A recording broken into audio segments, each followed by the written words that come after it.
They did consider him a friend. They did feel like he was someone that was looking out for their best interest.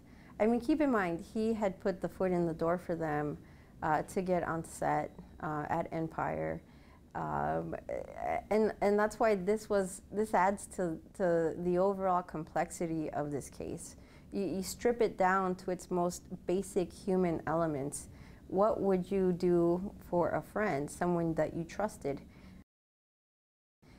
I think anyone can identify with being caught in a lie and being embarrassed by it. It had not gotten to a point where they were lying. It had not gotten there for them. So they found strength in being honest, and they found strength in knowing that regardless of what was going to happen to them, they were doing the right thing, which is manning up and just telling their side of the story and telling them what they knew. So with that came the realization that this had impacted a lot of people in a negative way.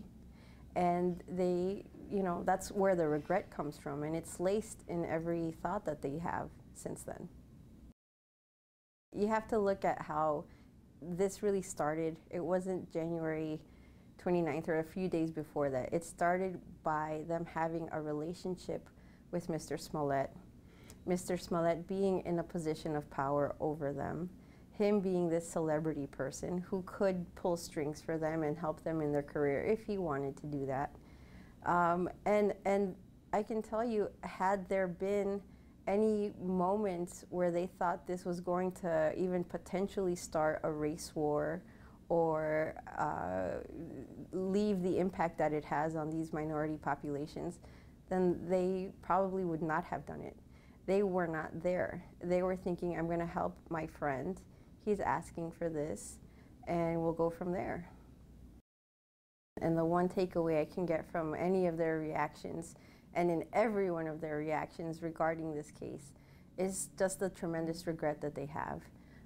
Their participation in this situation has really been a realization process for them.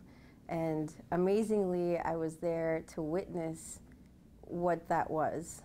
They saw how much this affected not just the minority populations, but people across the board, and particularly people that have actually suffered hate crimes.